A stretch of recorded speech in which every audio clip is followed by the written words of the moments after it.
Nós vamos abrir a palavra de Deus em 2 Timóteo, capítulo 4, de 1 a 5.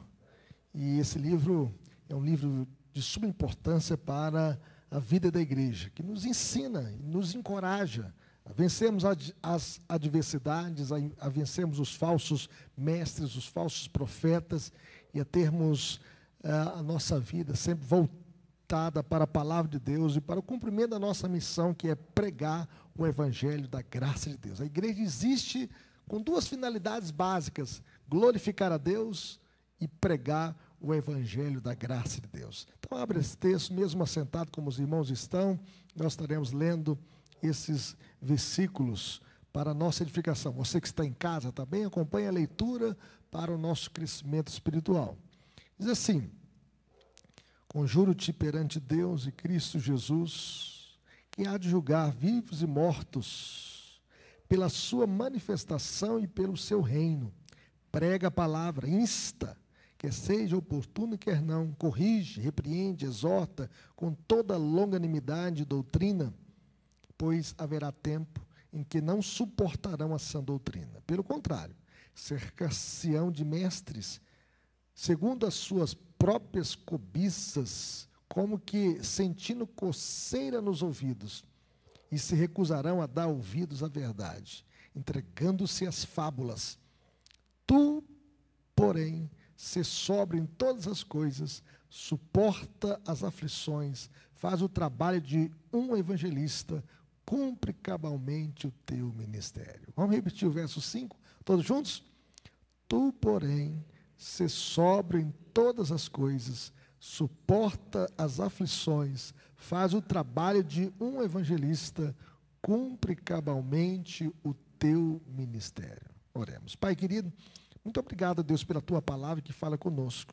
Que a tua palavra possa trazer, ó Deus, força à nossa vida, possa trazer iluminação ao nosso coração, possa trazer despertamento, que a tua palavra possa nos santificar, que a tua palavra possa nos curar, que a tua palavra possa, ó Deus, nos encorajar, que a tua palavra possa nos orientar na caminhada cristã, e que essa passagem, Deus, possa tocar profundamente na nossa vida, na nossa mente, e que possamos, ó Deus, sair daqui com uma disposição nova, com desejo, ó Deus, de aplicarmos todas essas verdades da nossa vida e vivenciá-las para o louvor da tua glória. Que o teu Santo Espírito, que inspirou, ó Deus, esse texto sagrado, que o teu Santo Espírito possa nos iluminar e possa tocar profundamente a nossa vida, e que a tua palavra possa, ó Deus, mudar o nosso coração, o nosso comportamento, e nos encorajar para cumprirmos a nossa missão, no nome de Jesus.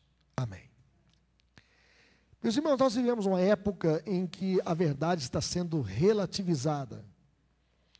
A cultura atual, ela promove vozes agradáveis, com a mensagem coach, mensagens superficiais, com mestres que satisfazem desejos pessoais e não a vontade de Deus. A vontade de Deus é boa, perfeita e agradável.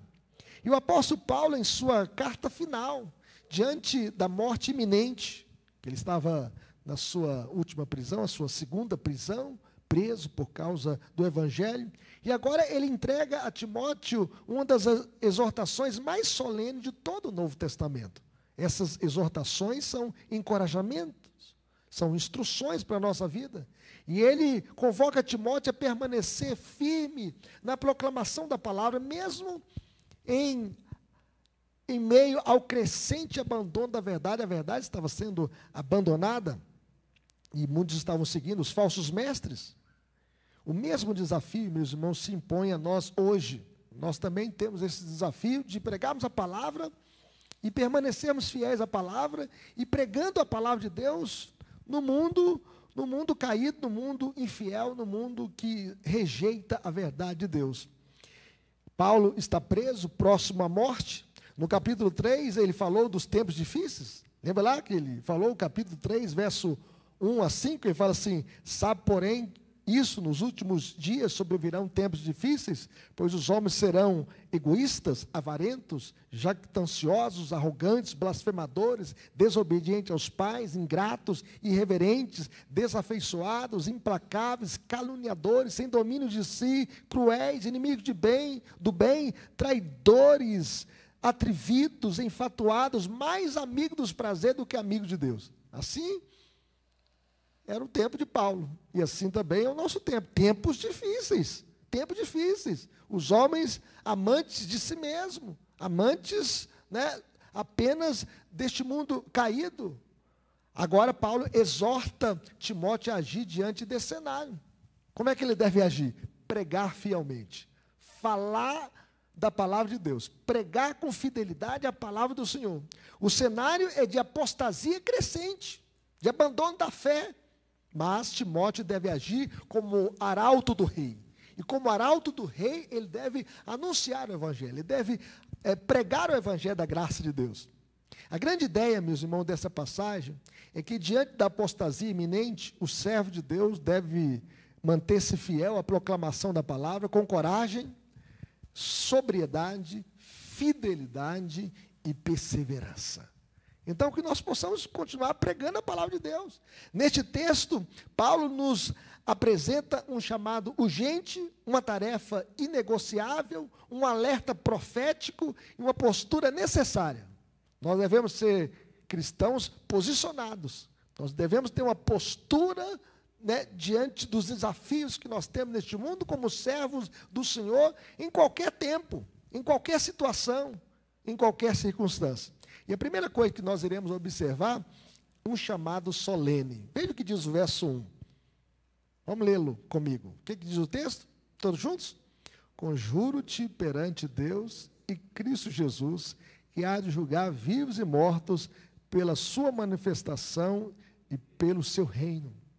Vejam bem que, em outras palavras, eu lhes digo solenemente, na presença de Deus e de Cristo Jesus, que um dia julgará os vivos e os mortos, quando vier para estabelecer o seu reino.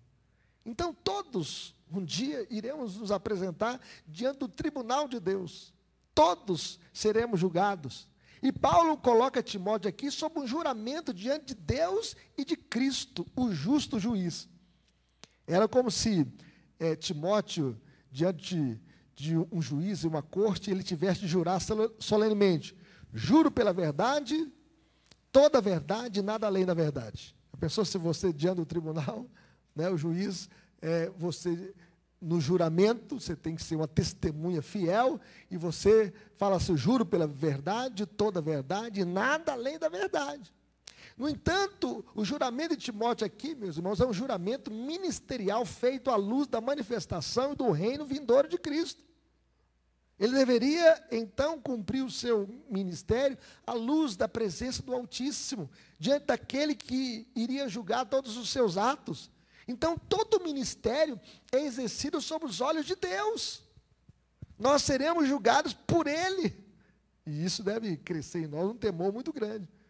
Ainda mais os pregadores, os pastores, os líderes que estão sempre pregando. Nós iremos ser julgados também pelo Senhor. Aquilo que nós proferimos, por nossas palavras, por nossos ensinos. E Paulo disse o seguinte: assim, pois, cada um de nós dará conta de si mesmo a Deus. Ele já tinha escrito isso aos romanos. Todos nós iremos nos apresentar diante do tribunal de Deus, iremos prestar contas de si mesmo a Deus, diz aqui o texto. Hernando Dias Lopes, ele comenta essa passagem dizendo o seguinte: não apenas os incrédulos, às vezes a gente pensa que só os incrédulos serão julgados, não, todos, não apenas os incrédulos estarão diante do tribunal de Deus para dar conta da sua vida, mas também os crentes, sobretudo os pregadores. Timóteo recebe essa incumbência do apóstolo Paulo, mas prestará conta de seu ministério àquele que julga vivos e mortos. O pregador é um arauto, ele não pode mudar a mensagem que lhe foi confiada, é um embaixador, não pode falar em seu nome, mas no nome e na autoridade daquele que o enviou. Não representa a si mesmo, mas o seu soberano. O pregador infiel que acrescenta algo à mensagem ou dela subtrai, será reprovado no dia do acerto de contas. Olha que o temor que nós devemos ter. Todos nós iremos prestar conta diante do tribunal de Deus. E os pregadores darão conta de tudo que nós pregarmos diante do Senhor. Em outras palavras, a certeza do juízo final exige fidelidade presente. Nós devemos ser fiéis. O ministério, meus irmãos, é executado sob os olhos de Deus. E será julgado por Ele. Segundo John Stott, o pastor nunca prega apenas para os homens, ele prega diante de Deus. Diante de Deus. É por isso que quando o pregador sobe ao púlpito, ele tem que tremer diante do Senhor. Quando nós falamos da palavra de Deus, nós devemos ter este temor, porque nós iremos prestar conta daquilo que nós pregamos também. Então, por esta razão, o pastor não pode ser guiado pela popularidade, mas pela fidelidade diante do trono de Deus. Tem que ser fiel ao Senhor, fiel na pregação. É o chamado que nós temos, um chamado urgente. Diante daquele que nos chamou, nos vocacionou, e que nós iremos prestar contas diante daquele dia, e esse que vai julgar vivos e mortos. No dia da sua manifestação, e do seu reino. Mas sejam bem, meus irmãos, em segundo lugar, isso é uma tarefa inadiável. Nós não podemos postergar essa tarefa. Veja o que diz o verso 2. Veja o que diz o texto. Todos juntos? Vai aparecer aí na tela. Vamos ler comigo. Prega a palavra, insta, quer seja oportuno, quer não, corrige, repreende, exorta com toda longanimidade e doutrina. E aqui nós temos 5 imperativos. Ele fala assim: prega, insta, corrige, repreende, exorta. Vejam bem que esses verbos são ordens. E aqui nós temos que entender que a pregação, meus irmãos, ela deve ser urgente. Insta, quer seja oportuno, quer não. Em outras palavras, a tempo e a fora de tempo. O verbo grego aqui significa estar pronto, de prontidão, como um soldado, sempre preparado. Sempre preparado. E então o pregador não pode depender das circunstâncias, ele deve pregar em tempo e fora de tempo. Segundo Martin Lloyd-Jones, ele foi um grande pregador, em Westminster, ele era um médico e depois se tornou um servo de Deus, um obreiro, um pregador da palavra do Senhor, escreveu vários livros, né? Comentou Romanos, Filipenses e outros livros do Novo Testamento. E ele chega a dizer o seguinte: a necessidade mais urgente da igreja é a pregação autêntica, a pregação genuína. Essa é a necessidade mais urgente da igreja. Então, não espere o momento perfeito para evangelizar ou pregar. Nós devemos pregar em todo tempo. Em todo tempo. Hoje é o dia da salvação. Como é que os eleitos vão ouvir a palavra de Deus? Pela pregação, meus irmãos. Como é que eles serão alcançados? Pela pregação. Aprove a Deus salvar os que creem pela loucura da pregação. A mensagem da cruz é loucura para os que se perdem, mas para nós que somos salvos é o poder de Deus. É por meio do evangelho pregado que Deus chama os seus. É por isso que nós devemos pregar a palavra de Deus. Mas, em segundo lugar, meus irmãos, nós podemos ver aqui nesse versículo 2, é que a pregação ela deve ser contextualizada. Paulo ordena: corrige, repreende e exorta. E aqui nós temos 3 dimensões. Veja bem que quando a gente está pregando, corrige. E corrigir aqui é convencer do erro, que traz à luz. A palavra de Deus também nos corrige. Ela nos convence do pecado, da justiça e do juízo. Repreender é confrontar o pecado. E exortar é encorajar, consolar. Nós devemos também encorajar os crentes e mostrar que nós somos mais do que vencedores por meio daquele que nos amou. E anunciar que Jesus está conosco todos os dias até a consumação dos séculos. Segundo John Kelly, ele chega a dizer o seguinte: a pregação apela à razão, à consciência e à vontade. E o sermão é uma ponte entre o texto bíblico e o ouvinte contemporâneo.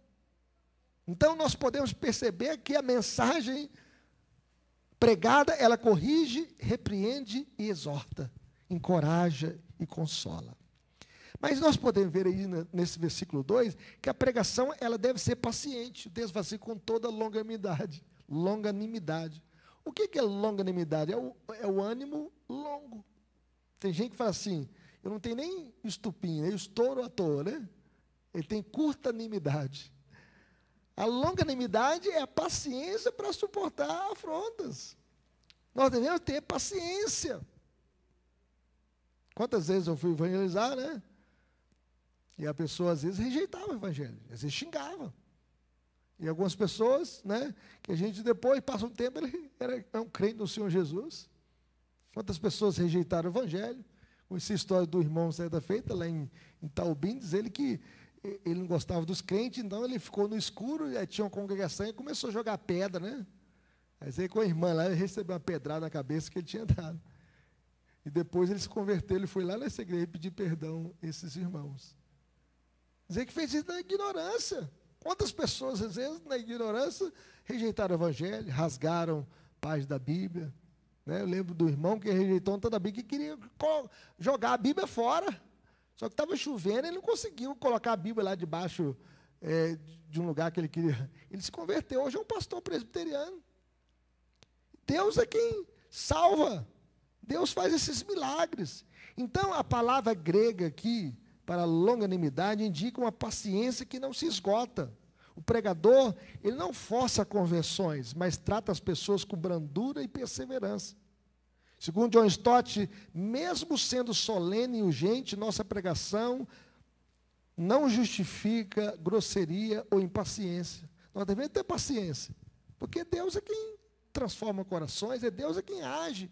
E nós devemos ter essa paciência. Então, evangelize, ensine com amor, lembrando que o Espírito Santo quem convence, e não a nossa eloquência, e não a nossa sapiência, é a graça de Deus, é a ação soberana do Senhor.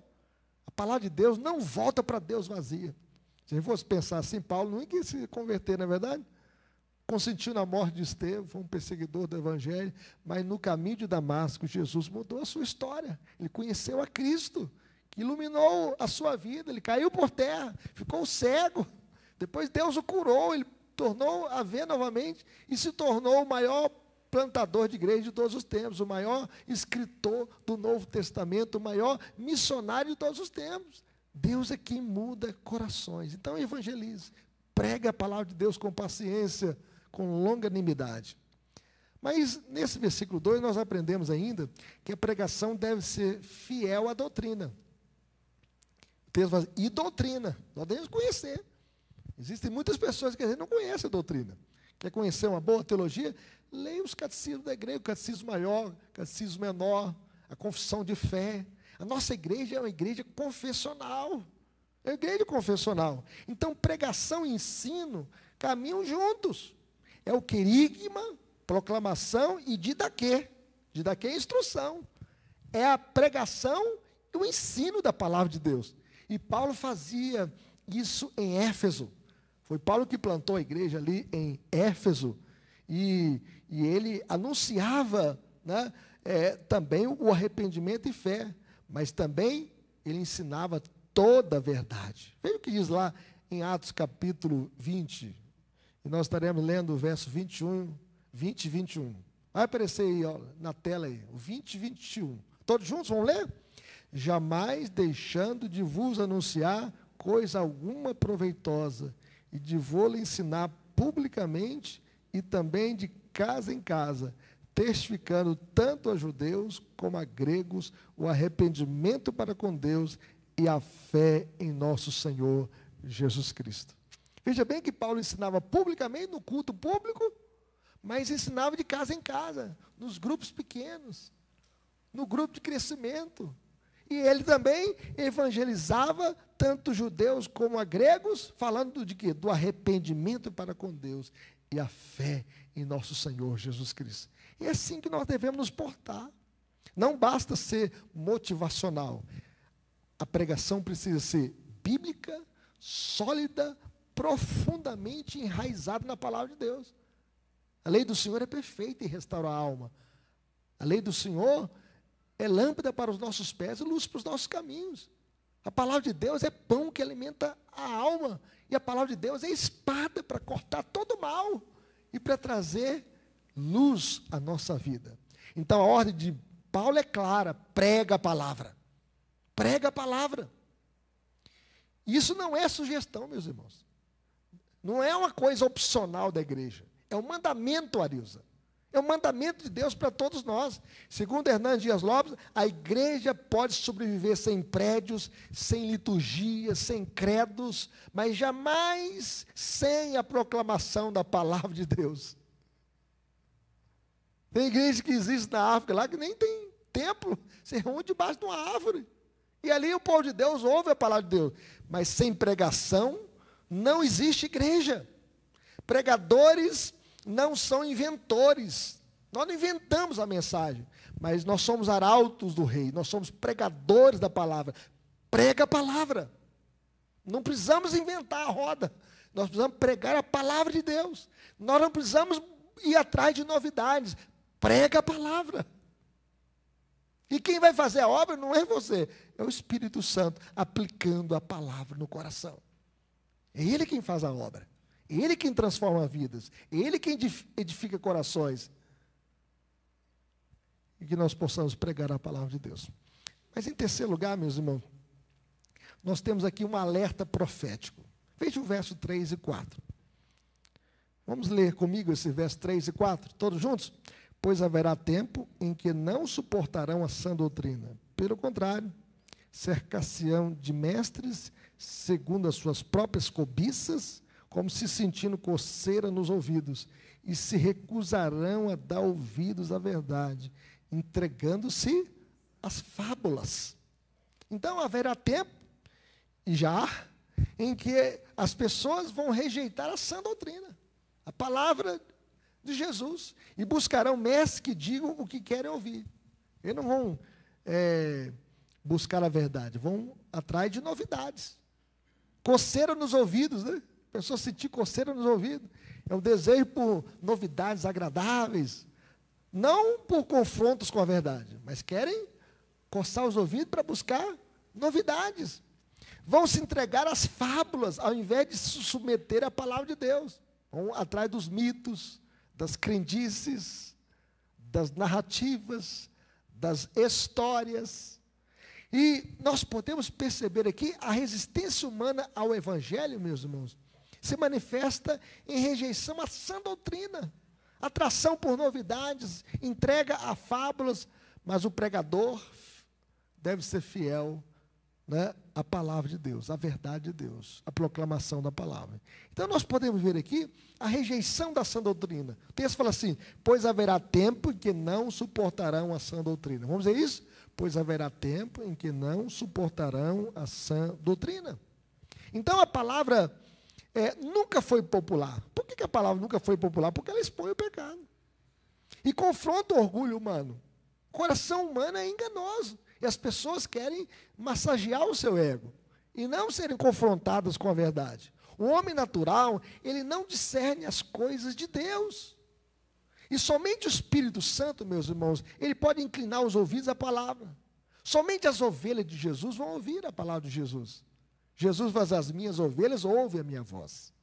As minhas ovelhas ouvem a minha voz. E Jesus fala assim: quem é de Deus, ouve a palavra de Deus. Ouve a palavra de Deus. Nas palavras de João Calvino: quanto mais extraordinária for a avidez dos homens perversos por desprezar a doutrina de Cristo, mais zelosos devem ser os ministros em defendê-la. Então, se os homens perversos querem rejeitar a verdade, perseguir a verdade, blasfemar contra a verdade, mais nós devemos nos dedicar ao estudo da palavra de Deus, para defendê-la e para proclamá-la. Então, nós não devemos moldar a mensagem para agradar os ouvintes. A fidelidade a Deus, meu irmão, é mais importante do que a aceitação humana. O que adianta a gente ser aplaudido pelos homens, mas ser rejeitado por Deus? O que adianta a gente receber a aprovação humana e Deus nos rejeitar por infidelidade? Nós devemos buscar o aplauso do céu. Nós devemos buscar a aprovação divina. Nós devemos buscar a vontade de Deus, não o aplauso dos homens. Mas nós podemos ver aqui nesse versículo 3 a atração pelas novidades. O coração humano caído, ele gosta de novidades. Lembra lá de Atenas? Eles buscavam a novidade, né? Não buscavam a verdade, mas as novidades do mercado religioso daquele tempo. Então veja o que diz o verso 3. Pelo contrário, cerca-se-ão de mestres segundo as suas próprias cobiças, como que sentindo coceira nos ouvidos. Veja essa imagem da coceira nos ouvidos. O que é isso? É o desejo insaciável por algo novo, por aquilo que é curioso, agradável. Muitas pessoas gostam e buscam por novidades espirituais. Vou citar alguns exemplos aqui. Mensagens fresquinhas do céu. Ah, não, isso aqui é um pão, né? Ah, tem 2000 anos de revelação, eu quero uma mensagem fresquinha do céu. Quero novas revelações, eu quero sonhos, né? Profecias, revelações extrabíblicas. Tem gente que vai na igreja não para ouvir a palavra de Deus, mas para ouvir novas revelações, para buscar novidades, atrás de sonhos, de profetas, de profetisas. E nós devemos nos fundamentar na palavra de Deus. Prega a palavra. Algumas pessoas buscam prosperidade imediata, promessa de prosperidade imediata. Então, eles fazem tudo. Faz a fogueira santa, né? Compra lá a terra lá de Israel, né? É um pedacinho da cruz de Cristo, 7 correntes de oração para obter a bênção financeira. As pessoas estão em busca disso. Tocar no manto vermelho de Jesus, passar no vale do sal, e são promessas de prosperidade imediata. Não quero o dono da bênção, quero apenas a bênção. Mensagens motivacionais sem cruz, sem arrependimento, sem santidade. Existem muitos lugares que já não pregam mais o evangelho. Que Jesus fala assim: se alguém quer vir após mim, assim mesmo se negue, tome a sua cruz e siga-me. Não, não quero isso não. Eu quero satisfazer as minhas vontades, os meus desejos. Então essas pessoas procuram pregadores que confirmem os seus desejos, não que confrontem os seus pecados, para que possam abandoná-los e viver uma nova vida. Então os falsos mestres oferecem conforto sem conversão e promessas sem arrependimento. Muitos hoje, meus irmãos, buscam mensagens que possam massagear o seu ego. Então, o pregador fiel, ele deve resistir à tentação de pregar o que agrada e permanecer firme naquilo que liberta, naquilo que transforma, naquilo que edifica, naquilo que encoraja, naquilo que muda o coração e o comportamento. E é por isso que nós não podemos, né, seguir o nosso próprio coração, nós devemos seguir o coração de Deus, a revelação de Deus para a nossa vida. E aí, quando essas pessoas seguem atrás dessas promessas falsas, eles se entregam ao que? As fábulas. Verso 4, vamos ler comigo? E se recusarão a dar ouvido à verdade, entregando-se às fábulas. As fábulas. O que são as fábulas? Que são os mitos, são as crendices, são as histórias inventadas pelos homens. E, em vez de abraçar o evangelho, seguem essas histórias, essas narrativas, esses mitos, essas fábulas. E a progressão aqui é que rejeitam a verdade, buscam mestres falsos, convenientes, e abraçam fábulas, não abraçam o evangelho. Trocam a revelação de Deus por invenções humanas. Em outras palavras, meus irmãos, eles rejeitam a sã doutrina e a verdade, preferindo as próprias cobiças e fábulas. Rejeitam o evangelho, rejeitam a palavra de Deus. Eu fico pensando, hoje em dia, existem muitos crentes, muitas igrejas, que não aceitam mais Gênesis 1, 2 e 3. Seguem, né, Charles Darwin, como se a evolução fosse ciência, como se a evolução fosse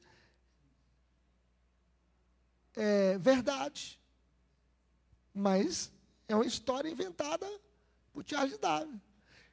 Quando a gente olha, por exemplo, Gênesis 1, 2 e 3, toda a teologia bíblica está fundamentada em Gênesis 3, 1, 2, Gênesis 1, 2 e 3, porque ali fala da criação, ali fala do primeiro casamento, da primeira família, do primeiro homem, da primeira mulher, e fala também da queda, do primeiro pecado, quando o homem comeu do fruto proibido.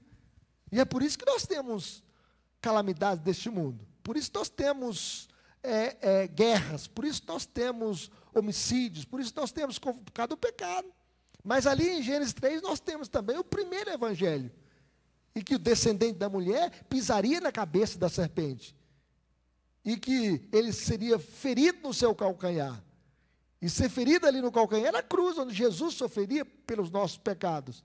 Mas pisar na cabeça da serpente é o Cristo que morreu, mas ressuscitou para vencer e derrotar o diabo. Mas existem algumas pessoas, olha ali, Adão e Eva são mitos para essas pessoas. E gente que às vezes se diz até cristã, pregadores, que rejeitam a revelação de Deus sobre a criação, os 6 dias da criação, o 7º dia descansou, o primeiro casal, a primeira família, a queda, e abraçam outras novidades do mercado evangélico. Mas nós ficamos com a Bíblia, do jeito que ela é, como Deus se revelou. Nós não podemos abrir mão da verdade de Deus.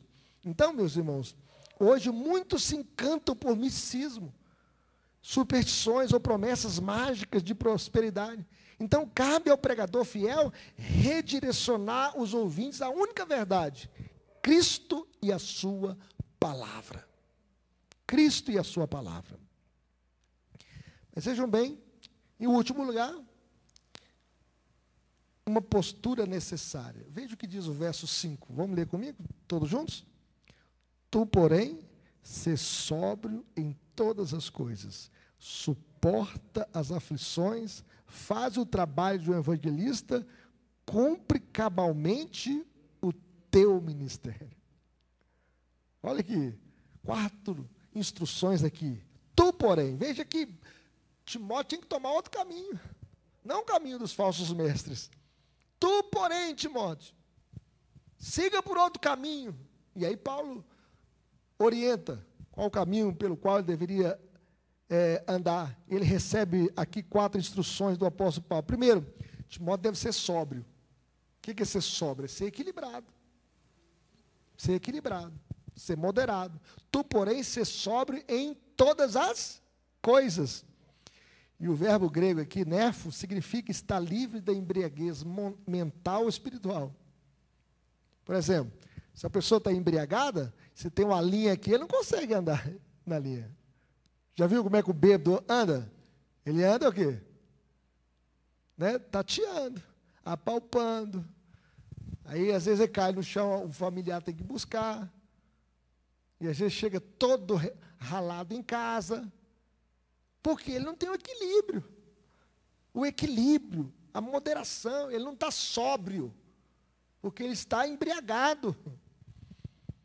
Então, esse verbo aqui remete a isso. É manter a mente clara, firme, vigilante. Nós não podemos viver, né, tateando, andando, né, em zigue-zague.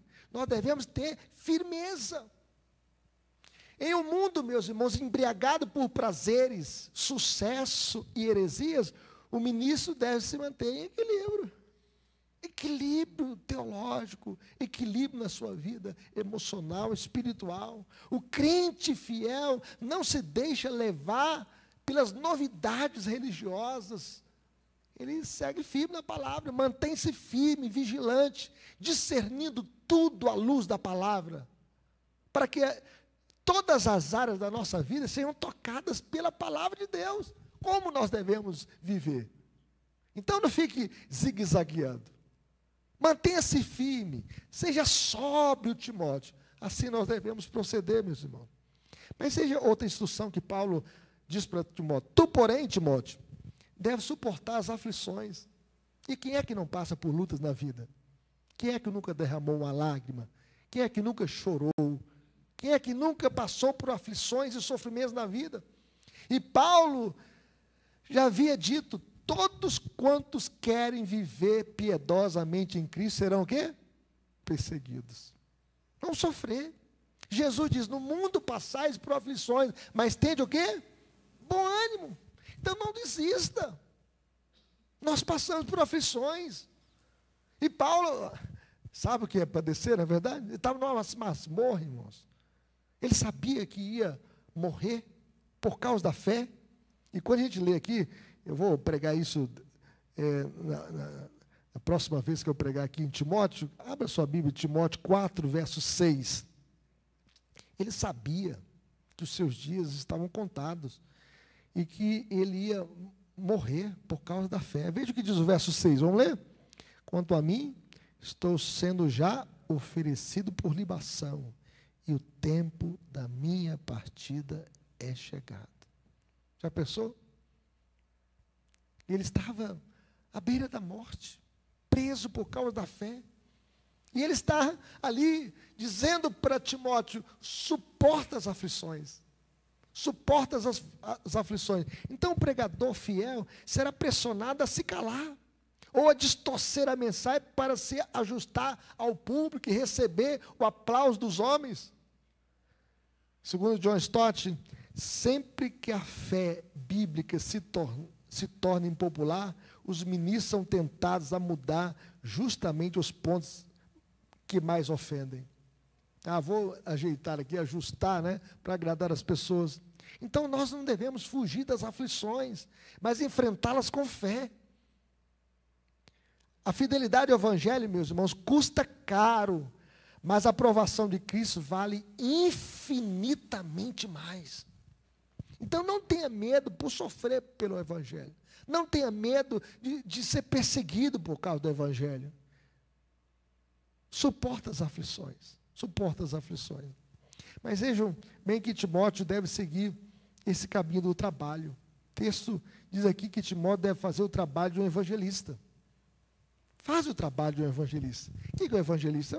É aquele que expõe o plano da salvação, aquele que fala de Jesus, aquele que prega as boas novas do evangelho. O que é o evangelho? O evangelho é boa notícia, é a boa nova do céu. Em outras palavras, Timóteo, fale de Jesus. Ganhe almas para Cristo. Não é essa a missão da igreja? Ganhar vidas para Cristo. Coisa boa, às vezes um parente que está perdido, você fala do evangelho, vem para a igreja. Um amigo, um filho, e você ora, você clama a Deus. Essa é a missão da igreja, é levar vidas aos pés de Jesus. Eu fico imaginando o que seria de mim sem Cristo. Só escuridão, perdição, sem esperança. Nem sei se estaria aqui, mas Jesus me salvou. E aquele que me salvou me chamou para alcançar outras pessoas. O salvo, meus irmãos, tem desejo que outros sejam salvos. Aquele que é crente do Senhor Jesus quer ganhar outras vidas para o Senhor. E como é que Deus vai alcançar os seus? Pela pregação do Evangelho. Fale da boa notícia do céu. O diabo, ele levanta falsos mestres, falso evangelho e falsos crentes. E nesse cenário, o pregador precisa proclamar as boas novas com clareza e devoção, para que outras pessoas conheçam Cristo. Segundo Charles Swindoll, e ele fala assim: fazer a obra do evangelista envolve mais que apenas apresentar o plano de Deus para a salvação. A obra inclui alimentar o faminto, vestir o pobre, abrigar o sem-teto, cuidar da viúva e do órfão, lutar por justiça, resgatar o indefeso. A obra do evangelista põe as palavras do evangelho em ação. Olha que coisa. Veja bem que Charles Swindoll chegou, além da gente falar do plano da salvação, o evangelho envolve também ação em prol das pessoas, para que a gente possa resgatar vidas. A obra do evangelista põe as palavras do evangelho em ação. Que Deus possa nos usar, para que possamos alcançar as pessoas e possamos tocá-las com o amor de Cristo. A tarefa da igreja, meu irmão, não é apenas guardar a verdade, mas é anunciá-la, proclamar essa verdade. Nós não podemos guardar essa mensagem só para nós. Nós devemos compartilhar essa mensagem com outras pessoas. Não podemos ser apenas defensores da fé, mas nós devemos ser anunciadores de Cristo. A igreja existe para os de fora. A igreja existe para falar de Jesus. A igreja existe para alcançar almas para Cristo. Que Deus possa nos usar com graça e sabedoria. Por fim, meus irmãos, Timóteo deve cumprir cabalmente seu ministério. Muitas vezes na nossa vida a gente quer pendurar as chuteiras. Diante das aflições da vida, a gente quer mais olhar para trás do que para frente, né? E aí, Paulo diz assim para Timóteo: cumpre cabalmente o teu ministério. Em outras palavras, meus irmãos, é levar o chamado até o fim, com fidelidade.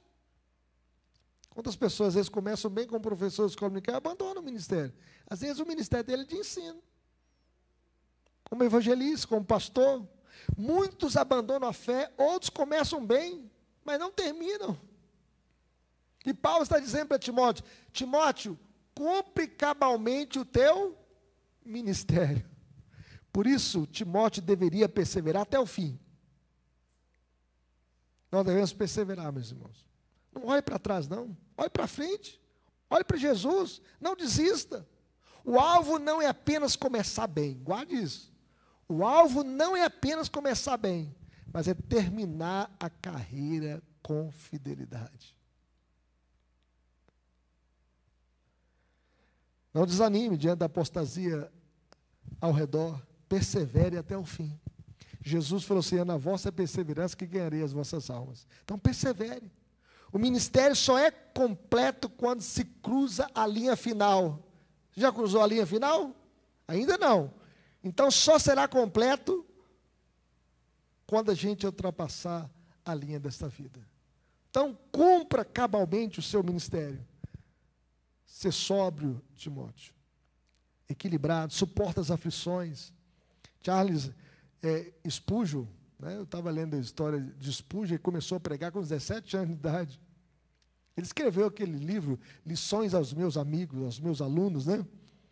E ele pregou 38 anos. Ele morreu com 58 anos. E começou a pregar bem jovem. E, segundo Charles Spurgeon, a fidelidade ao chamado exige perseverança no sofrimento. Então, suporta as aflições, faze a obra de um evangelista, cumpra cabalmente o teu ministério. Concluindo, meus irmãos, às vésperas de sua morte, o apóstolo Paulo, ele não faz apelos sentimentais, mas ordena com autoridade espiritual que Timóteo pregue a palavra em todo o tempo, com coragem, paciência, firmeza doutrinária, fidelidade, cumpra o seu chamado. Mesmo diante de uma geração que rejeita a verdade, ele deve permanecer fiel. E essa também é a nossa missão. Prega a palavra com fidelidade, não olhe para trás, cumpre o seu ministério, suporta as aflições, faz o trabalho do evangelista. Como viveremos? Em primeiro lugar, viveremos como arautos da verdade. Nós devemos pregar a verdade. Nada podemos contra a verdade, a não ser em favor da própria verdade. O Senhor Jesus diz: conhecereis a verdade vos libertará. E nós temos o conhecimento da verdade de Deus, meus irmãos. Está aqui na Bíblia. Prega a palavra de Deus, proclamando o Evangelho, mesmo quando não for conveniente. A tempo e a fora de tempo, quer seja oportuno, quer não. Reavive o seu compromisso com a palavra. Nós somos o povo do livro. Existem muitas igrejas, né, que estão se tornando liberais porque abandonaram a Bíblia. Estude, pregue, viva a Escritura Sagrada. Como viveremos? Sendo sóbrios e perseverantes, equilibrados, moderados e perseverantes, não nos deixando seduzir por mensagens vazias, por novidades do mercado evangélico, por modismos religiosos, não ser da cultura, essa cultura caída, por mais que ela seja atraente, nem ao comodismo, à frieza, à apatia. Não desista de cumprir o seu chamado. Prega a verdade, mesmo quando ela for impopular, mesmo quando você não for aplaudido. Você já foi vaiado porque pregou o evangelho? Você já foi vaiado porque defendeu a família? Eu já fui vaiado na faculdade porque eu defendi o casamento entre um homem e uma mulher. É triste, meus irmãos. Nós vivemos numa sociedade onde pregar esses valores é ser chamado de ultrapassado, de preconceituoso, porque nós defendemos a verdade. Então, prega a verdade. Pregue a verdade. Mas, em terceiro lugar, cumprindo o nosso chamado com fidelidade. Lembrando que estamos debaixo do olhar de Cristo, o juiz dos vivos e dos mortos. É diante dele que nós cumprimos a nossa missão. Ele que nos chamou, ele que nos vocacionou, e ele que nos fortalece na nossa caminhada. Não desista de cumprir a sua vocação, o seu chamado. Cristo está conosco.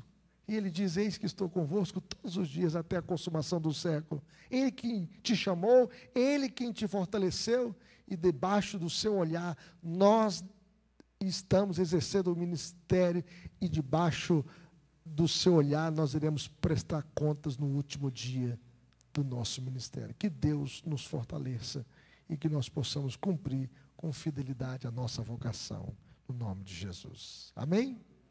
Alguma pergunta? Alguém gostaria de fazer alguma pergunta? Vamos colocar em pé, vamos falar com Deus. Você que está em casa também, convidamos a você para que possa vir domingo, na escola dominical, no culto da noite. Deus abençoe a todos. Vamos em pé, vamos falar com Deus nesse exato momento. Oremos.